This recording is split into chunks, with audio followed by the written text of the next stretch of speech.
Assalamualaikum warahmatullahi wabarakatuh. Bagaimana kabarnya anak-anak? Semoga kalian tetap semangat dan tetap sehat bersama keluarga. Assalamualaikum warahmatullahi wabarakatuh. Halo anak-anak, apa kabar? Semoga kamu selalu sehat ya, bersama keluarga. Baiklah, pada pelajaran informatika kali ini kita masih membahas mengenai Microsoft Excel ya. Pada pertemuan minggu yang lalu kita sudah membahas mengenai sel, kolom ya, kemudian baris dan sebagainya. Sekarang kita kembali akan mengulangi membahas mengenai sel. Sel adalah satu kotak. Ini disebut sel ya. Ini disebut sel, ini disebut sel ya. Sel itu punya alamat atau yang disebut sel address. Misalnya ini alamatnya adalah D5 ya. Kolom D baris 5. Jadi alamat sel itu adalah perpaduan dari nama kolom dan nama baris. D5 di sini kelihatan di name box ya. Ada alamat dari sel ini, yaitu sel yang sedang aktif. Jadi bila kita klik sel, maka alamatnya akan muncul di sini di name box ya. Ini juga sama, akan muncul di sini ya. Pasti kamu paham ya mengenai alamat sel. Kemudian kita lanjutkan dengan apa yang disebut rank ya. Ini rank ya. Jadi bila kita memilih beberapa sel itu, ini disebut rank. Rank adalah kumpulan beberapa sel. Sama seperti sel, rank pun punya alamat ya. Alamatnya itu gimana cara menentukan alamat rank? Kita kasih warna dulu. Ini adalah rank ya. Ini rank. Ini ada 6 sel. Maka kita tandain dulu sel yang paling kiri paling atas ya. Ini. Dan sel yang paling kanan paling bawah ya, ini ya. Ini. Nah, ini alamatnya apa? Alamatnya itu di sini adalah C3 ya. C3. Kita ketik ya, C3 alamatnya. Ini alamat sel ini C3 ya. Ini ya. Ini apa? Alamat selnya D5 ya, D5. Nah, setelah kita mengetahui yang paling kiri atas dan paling kanan bawah, maka untuk mengetahui alamat rank mudah ya. Jadi ini alamat ranknya adalah yang ini ya, yaitu C3. Begini nulisnya ya, C3 titik 2 D5 ya. Jadi alamat rank yang ini itu adalah C3D5 pakai titik 2 ya, atau lebih ininya ini yang begini ya. Bapak akan kasih supaya lebih jelas ya. Nah, ini kasih ini ya. Di sini rank ini ya, ini rank. Kita kasih salah, maaf ya. Dulu. Ini dulu di format ya supaya lebih bagus. Ini alamat ranknya itu C3 titik 2 D5 ya. Gini ya. Alamat ranknya C3 D5 ya. Ini hapus saja. Jadi ini alamat ranknya itu C3D5. Artinya ini bukan ini ya. Ini adalah C3 dibaca ini ya. Bukan bagi ini, bukan. Dibaca sampai dengan ya. Sampai dengan. Jadi C3 sampai D5 gitu ya. C3 kiri atas D5 kanan bawah ya. Ini adalah rank ini alamatnya ya. Mudah kan? Mudah lah ya. Atau kita lihat lagi misalnya rank ini ya, rank ini. Kita buat rank ini, kita warnain. Kita ini rank ya. Kita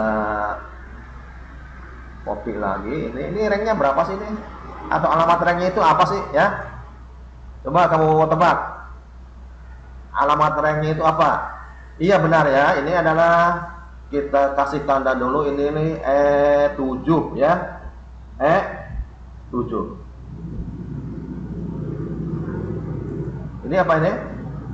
Ini G12. Ya.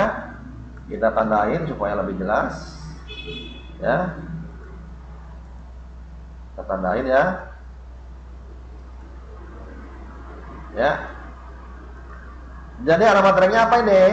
Ini bukan ini ya. Kita ganti E7 maaf sampai dengan G12 ya. Ini G12 ya. Ingat ya, titik 2 itu dibacanya bukan titik 2, bukan bagi. Dibacanya adalah sampai dengan. Jadi rank ini meliputi sel kiri atas E7 dan kanan bawah G12. Mudah kan? Itu mengenai alamat rank.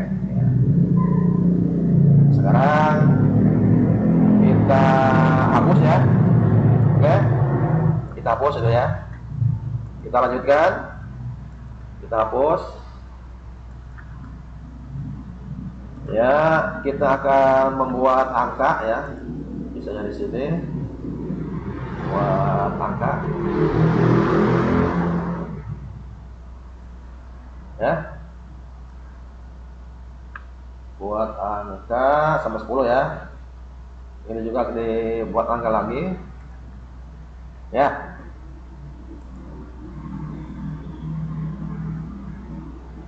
Ya, kita buat angka.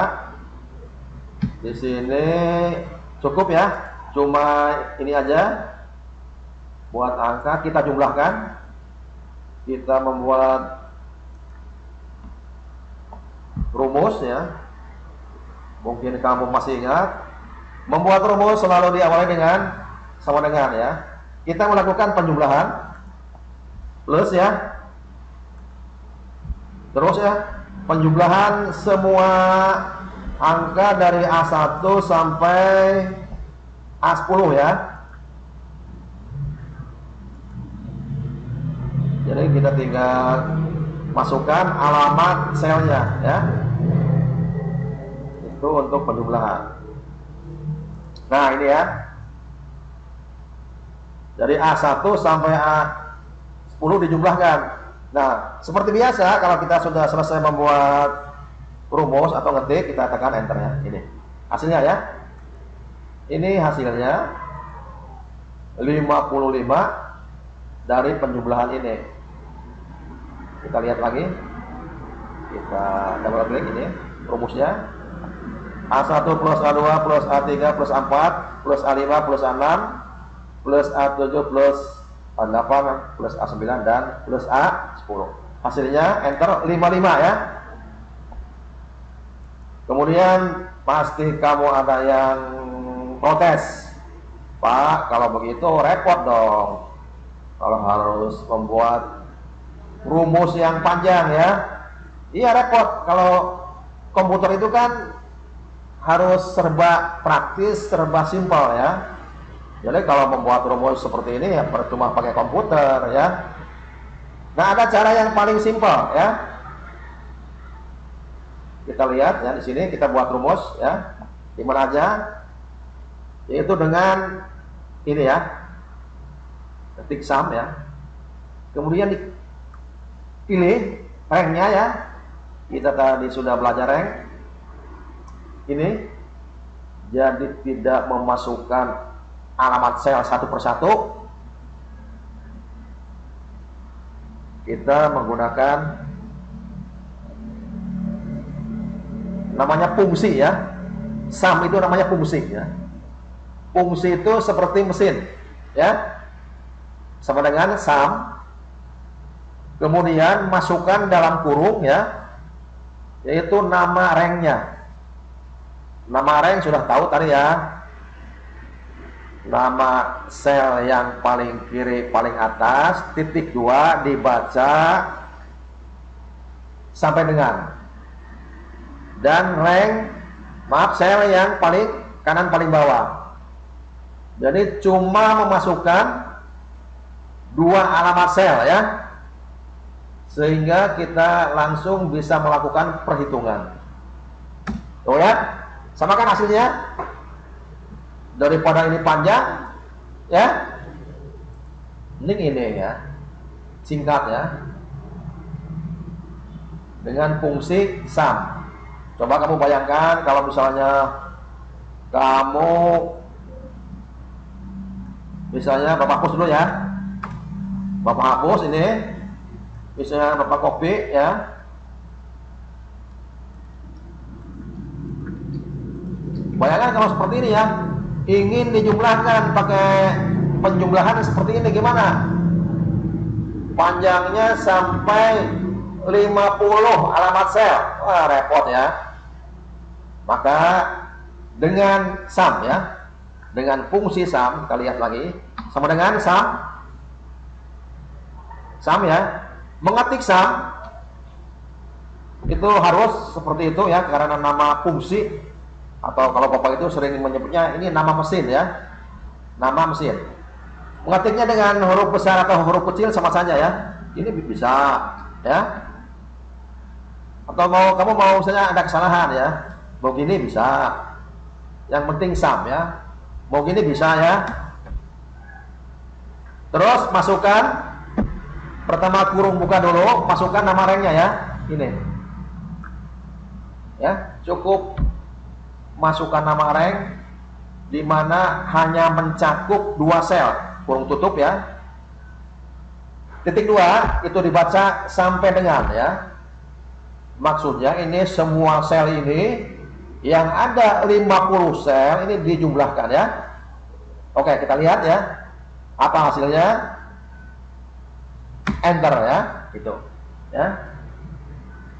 Itu kegunaan dari fungsi sum ya. Kegunaan dari fungsi sum.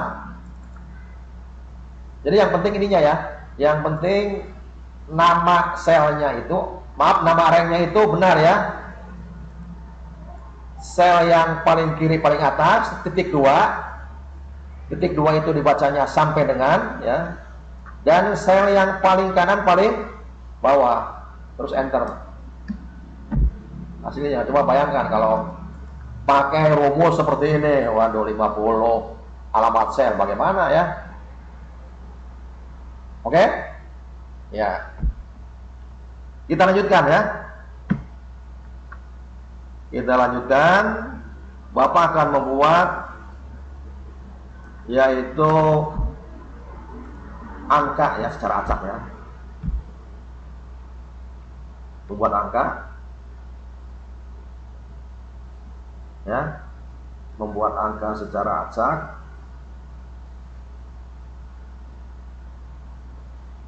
Ini supaya ini ya, supaya lebih cepat ya, gitu. Membuat angka dari angka 1 sampai 100 ya. Oke, ya ini ya. Bapak copy sampai sini aja ya. Ke sini ya. Bapak copy lagi ya. Dengan range between ya. Langsung ke sini. Kita membuat angka secara acak untuk latihan ya. Karena kalau ngetik satu persatu lama ya. Ya udah, ini angka ya. Pokoknya angka ini acak dari 1 sampai 100 ya. Nah sekarang kita jumlahkan dengan sum ya. Ya, sum dengan sum penulisan dengan huruf besar atau kecil sama saja, atau campuran juga sama ya. Masukkan alamat ranknya di blok ya, seperti ini, kurung tutup, terus enter ya. Tuh ya, hasilnya ya. Itu kepraktisan dari fungsi sum. Dari sum itu seperti sebuah mesin penjumlahan ya, yang akan menjumlahkan sel-sel yang ada di sini, di rank ini ya, itu ya. Oke, pasti kamu sudah paham. Nah, sekarang kita mencari rata-rata ya. Ada lagi fungsi rata-rata, average ya, average ya, average ya, average. Masukkan alamat ranknya, kurung tutup. Jadi mencari rata-rata. Nah, rata-rata itu jumlah semua angka dibagi jumlah semua data. Datanya ada berapa? 60 ya. Tuh ya. Jadi rata-ratanya 51,8333 ya. Itu ya. Itu fungsi average ya. Ini fungsi sum ya. Kita lanjutkan dengan fungsi yang lainnya, yaitu max ya. Max itu berfungsi untuk mencari nilai terbesar ya, atau mencari angka terbesar. Tuh ya, angka terbesarnya 100. Daripada kita mencari satu persatu ya, mana yang terbesar nih, dipelototin satu persatu, lebih baik pakai fungsi max ya. Sehingga angka yang ada di situ, di rank itu adalah terbesarnya 100 ya. Dan satu lagi, yaitu mencari nilai terkecil ya, min ya. Kita masukkan, tutup, enter ya. Angka terkecilnya 4 ya. Oke, min mencari nilai terkecil ya. Sekarang kita lihat. Jadi kalau kita membuat suatu rumus atau fungsi, yang terlihat itu setelah enter adalah hasil dari rumus itu ya. Ini hasilnya, nilainya, bukan rumus itu, bukan. Kalau rumusnya ada di sini ya. Tuh, lihat. Kalau mau melihat rumusnya ada di sini. Mau melihat rumusnya ada di sini ya, di formula bar. Di sini ya ada. Kita bisa melihat rumusnya kayak apa sih ya. Kalau kita mengedit ya, mengedit itu pakai double klik, kelihatan rumusnya. Mengedit juga bisa dilakukan dengan menekan tombol F2 di keyboard ya. Kalau kita mengedit, nilainya tidak kelihatan atau hasilnya tidak kelihatan, yang kelihatan adalah rumusnya. Atau ini disebutnya fungsi ya. Ini kita lihat fungsinya ya. Jadi ini itu namanya fungsi, max fungsi ya. Kalau Bapak itu menyebutnya ini adalah mesin max ya. Mesin max itu gunanya untuk mencari nilai terbesar ya. Mesin min itu atau fungsi min berguna untuk mencari nilai terkecil ya. Itu ya. Nah, keistimewaan dari Microsoft Excel bila kita mengubah data di sini ya, misalnya di sini diganti dengan 1500 ya, maka semua fungsi atau rumus itu akan berubah ya hasilnya. Jadi fungsi-fungsi atau rumus yang menggunakan sel ini berubah. Ini contohnya ini yang max ya. Ini nilai terbesarnya bukan lagi 100, tapi 1500. Pokoknya jika kita mengubah nilai di sini, maka rumus-rumus atau fungsi-fungsi yang terkait dengan sel itu ikut berubah. Lihat ya. Gimana, paham? Tentunya paham ya. Terus belajar ya. Kalau yang punya komputer, baik itu komputer desktop dan atau komputer laptop ya, silahkan belajar ya Excel ya. Karena ini sangat berguna sekali bagi bekal hidup kalian. Pokoknya semua ilmu itu pasti bermanfaat ya. Terus pelajari. Apalagi di masa pandemi ini, kita harus lebih produktif ya. Bukan malah leha-leha, lebih produktif ya. Minimalnya ada pengalaman, wah saya itu waktu pandemi jadi bisa Excel gitu ya. Dan Bapak mohon ini ya, mohon maaf ini agak terlambat karena banyak pekerjaan yang mengantri ya pada pembelajaran kali ini. Nah, rupanya cukup sekian dulu ya Bapak akhiri. Wassalamualaikum warahmatullahi wabarakatuh.